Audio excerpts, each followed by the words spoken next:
systems. And today, by the title, you see we're going to be starting with Hunter x Hunter's Nen ability.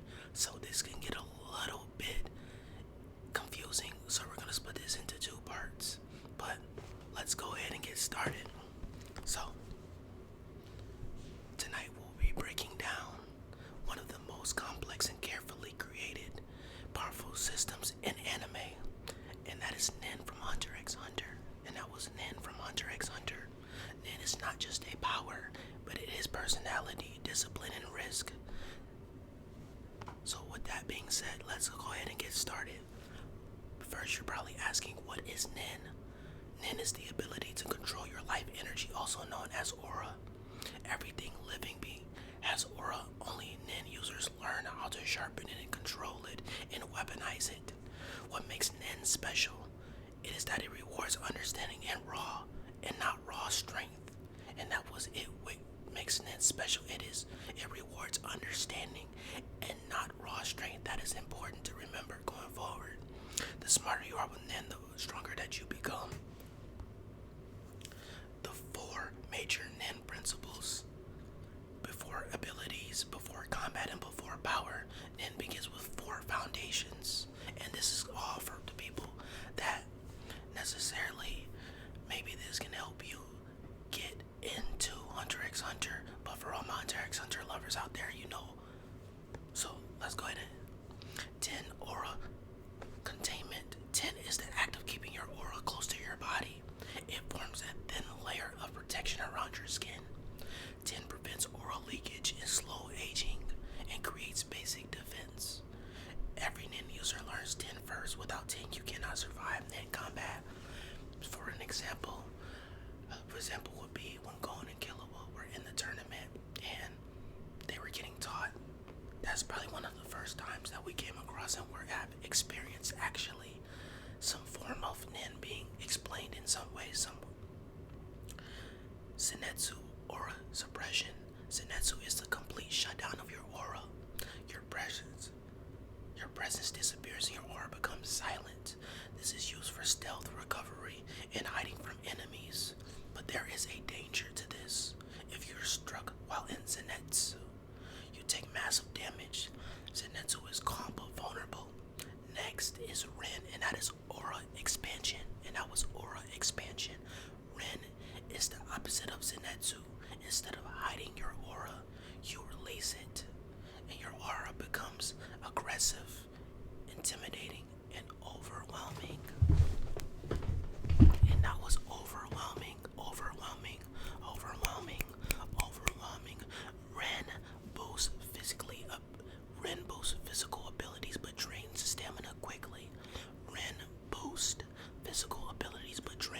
stamina quickly. Strong Nen users can crush weaker ones without even touching them. Next up is Hatsu, and that was Hatsu.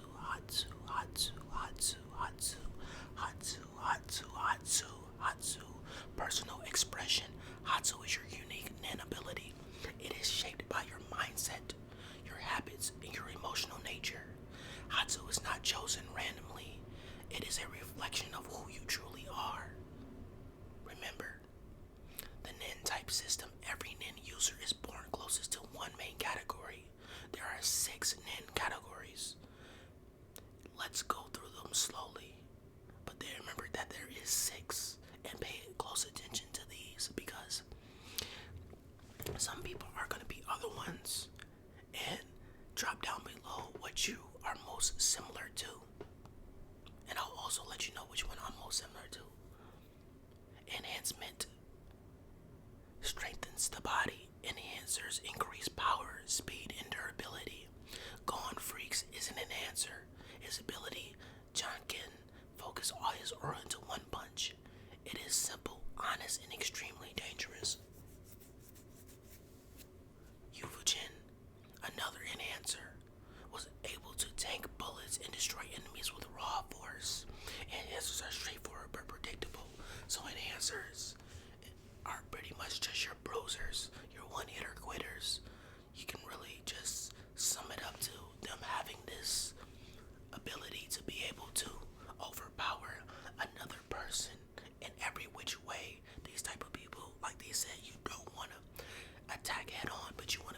super strategic with these type of people. Um, Gon is an exception though because he has a lot of different facets that he can do, but this is definitely one of his strongest, and you never want to get hit pinpoint by an enhancer at all.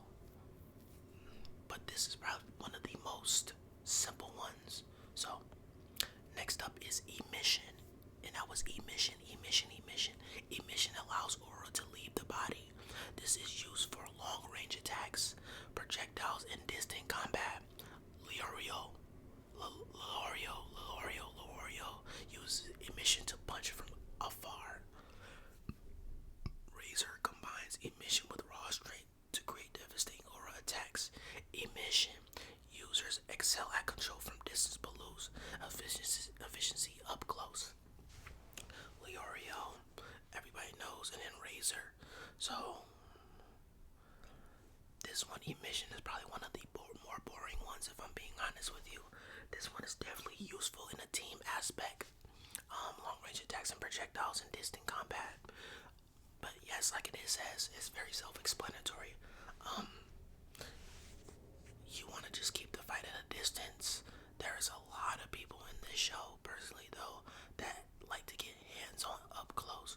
So this one, like I said, if not in a party setting, probably would struggle a lot if you are emission, just because you need somebody to be able to keep them at bay, and everybody in this show kind of closes the distance very quick, and it can get overwhelming super fast. Next is transmutation. Transmutation changes the property of aura. The aura does not belong. The aura does not become something else, but it behaves like something else. Killua turns his aura into electricity, but the electricity is not real. And that's really funny that I read that. I used to think that his electricity was actually real. His body learned pain, so his aura learned electricity. Hisoka uses bungee gong. Anybody know bungee gong? His aura has that's like a trigger word. His aura has the properties of rubber and gum. It stretches, snaps back, and traps enemies. Transmuters are creative, unpredictable, and dangerous. Yes, this is probably one of the actual most dangerous archetypes and just types out there. Like I said, I didn't know that the electricity wasn't actually coming from his body and it's not real. Hisoka's the whole bungee gum. I knew that for sure though. But Killua is very interesting because him using his moves, he moves so fast that I guess you can classify it as striking like electricity. But these two being in the same category, these are some of the most powerful, which Killua is my favorite character that is stacked up, and this is very, very hard to deal with. I think that this might be one of the toughest battles to fight somebody like this, just because all the energy and aura that they're outputting has to go somewhere. It doesn't go back to them, and them being able to spread it is a tough fight for anybody on their hands. I think even an enhancer and a mission probably won't be able to deal with this by themselves. I feel like another transmutation would rather take on another transmutation, but I'll let you be the judge of that. Conjuration.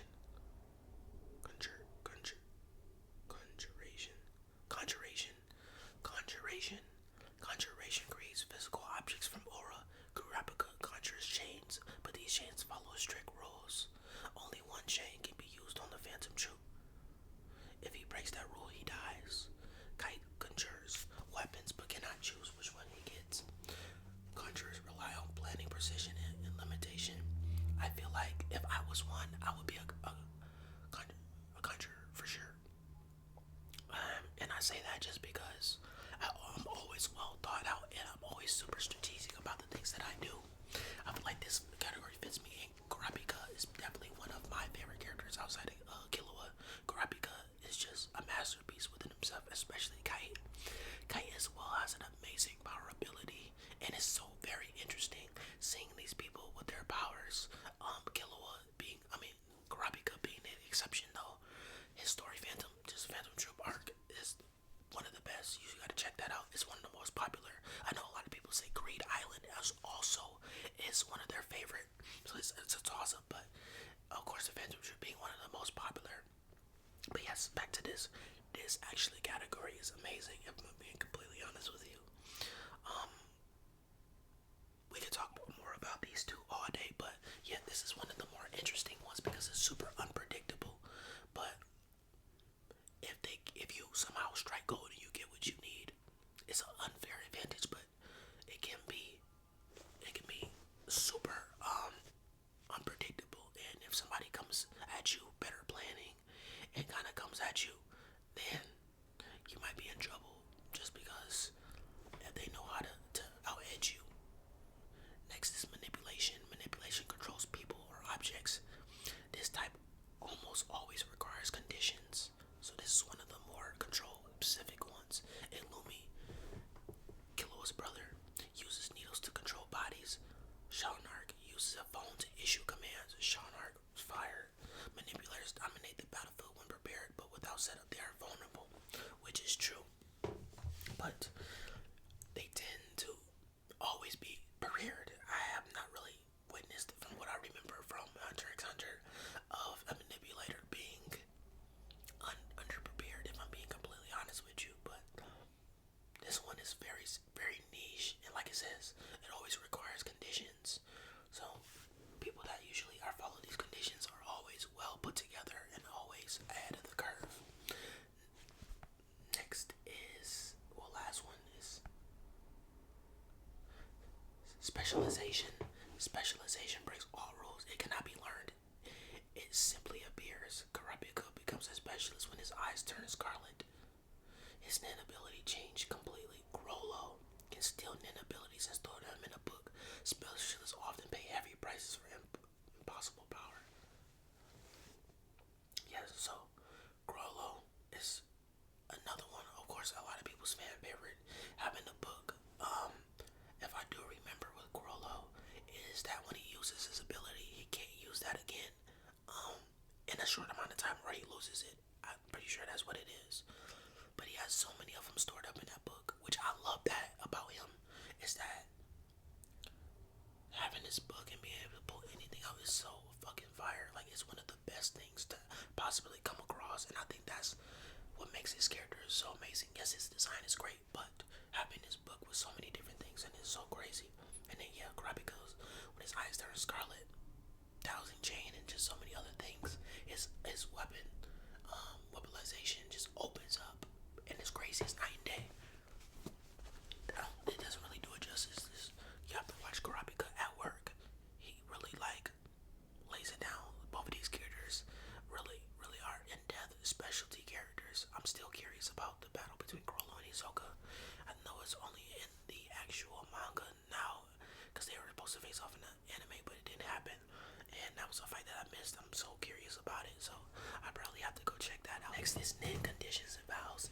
This is what makes Nen legendary. You can make your Nen stronger by limiting it. The greater the restriction, the greater the reward. Kurapika risks death. Gon sacrifices his future. Nen respects resolve. It rewards conviction. Power gained without risk is weak. So yes, the trade-off, like the law of equivalent exchange, to get something, you have to give something. But yes, these two characters in this example right here sacrificed a lot, but it really did set them over the top, more than what we know before. I would go a little bit more in depth, but I can't go too in depth without actually spoiling it for you, so we're just gonna move on. Next, we're on personality and Nen. Nen reflects the soul. Enhancers are honest. Transmuters are playful and deceptive. Manipulators are logical. Conjurers are cautious. Nen does not lie. It reveals who you are. So this right here is actually going to be a very really easy broken down way for you to kind of see which one that you kind of fit into. Like I said, drop down below and let me know which one you actually are. So I'll read this again. Personality and Nen. Nen reflects the soul. Enhancers are honest. Transmuters are playful and deceptive. Manipulators are logical. Conjurers are cautious. And Nen does not lie. Nen doesn't lie, basically. So with those, let's just say this. Even if you have traits of all of these, lean towards whichever one you fit in the most based off what we read. So that was a little bit of advanced as well. Um, so after I dive into the advanced, I'm gonna stop there and we're gonna see how y'all perceive it. If y'all want to hear more, and for me to finish this through, we'll do that. But beyond Nen types and basic abilities, into advanced techniques, the kind that separate beginners from masters, settle in and let's listen closely. Okay, so first, advanced one is Gyo, focus perception. Gyo is the act of focusing aura into a specific body part, most commonly used the eyes. When aura is hidden, Gyo reveals it. Hisoka often uses it to hide his aura, and opponents must use Gyo or risk missing traps.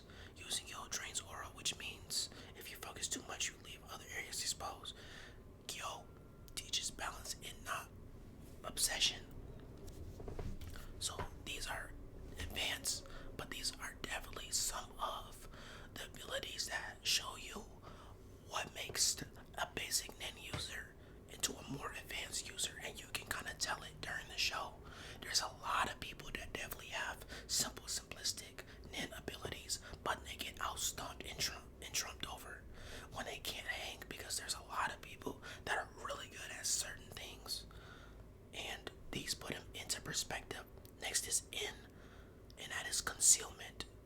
And I don't know if I mentioned, but Gyo is focus perception, but in is concealment. In hides aura completely. It makes Nen abilities invisible even during combat, but in is not perfect. A skilled Nen user using Gyo can still see through it. He so uses in massively to disguise bungee gum in his deception, but deception is always leave cues.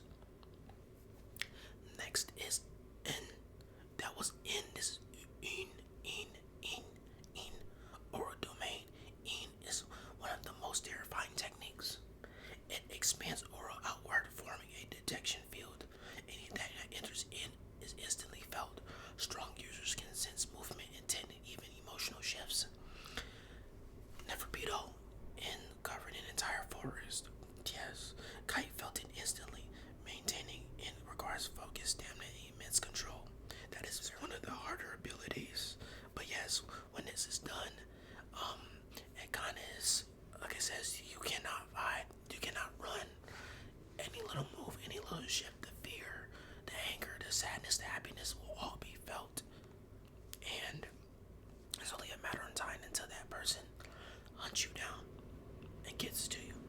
Next is Shu, and that is aura embedment, and that Shu. Shu extends aura into objectives, weapons, tools, even clothing. Kite coats his weapons with Shu. This allows objects to hit Nen users, defend against Nen, and survive intense force. Without Shu, weapons shatter. With a Shu, they become extension of the soul. So yes, a user that has a strong ability will be able to salvage and have a durability on their weapons. Yeah, like I said, Kite does this a lot. Like I said, let's remember he's a conjurer, so him pulling out certain weapons, if he doesn't get out the right weapon, he needs to be able to use Shu ability to be able to make sure the weapon is durable until he has time to do the slots again to get another weapon. Next is Ko, like KO, Ko, and that's total focus. Ko is extremely dangerous. All aura is focused into one point, usually a fist or weapon. The attack becomes devastating, but the rest of the body is left completely defenseless. Gon uses Ko during Jaken. One mistake means death. Gon is commitment with no hesitation. Yes, so it's a trade-off. As you can see, some of these are going hand in hand, but yeah. You have to play your cards right, but if done right, you're onto something. Next is Ken, and that is sustained defense. Ken is the advanced form of Ren. Instead of releasing aura explosively, it is maintained ki. Ken balances offense, defense, and stamina. Elite fighters use Ken to survive long fights, but it is quiet strength and not flashy power, so durability pretty much. Some of, I forgot his name, really used it as durability, and it can definitely hold off the opponent, but I noticed for anybody that really has fought this for a while and gets adjusted, yes, you are able to stall out and hold out for a lot longer. But once you're getting figured out, you can be overwhelmed super easy. Ryu, aura distribution. Ryu is the art of shifting aura mid-combat. You move aura from defense to offense to back again. This happens in fractions of a second. Experienced fighters read Ryu and predict attacks in Hunter x Hunter. Combat is mental chess, not brute force, which is something I was going to say.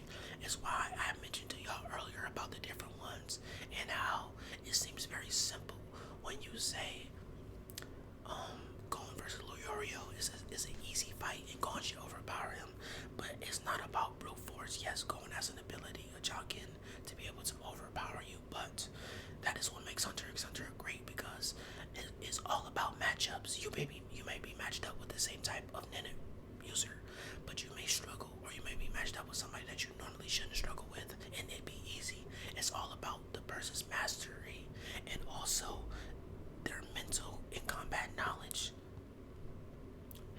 And speaking of combat knowledge, battle IQ, and Nen psychology, Nen battles are decided before the first strike, which is true at the same time, but there is exceptions.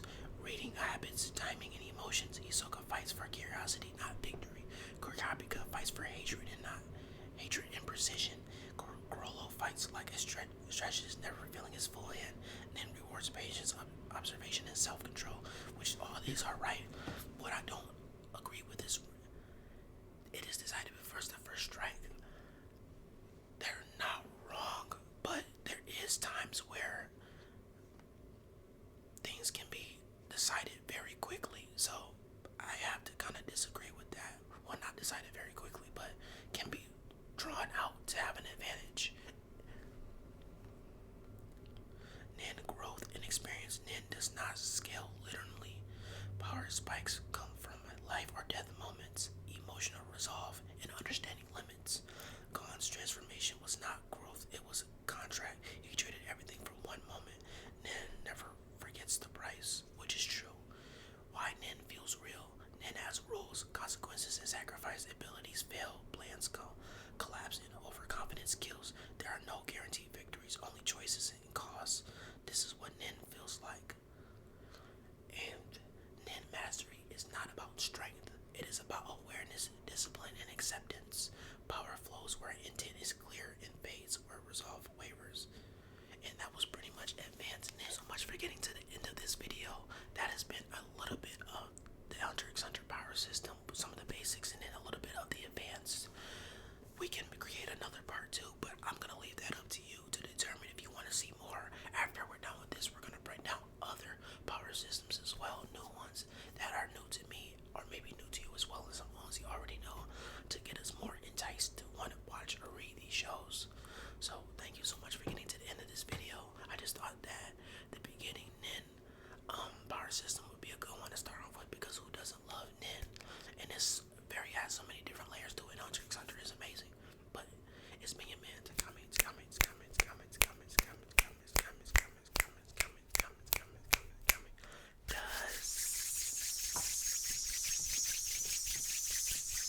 ASMR. And be sure to check out other videos on the screen.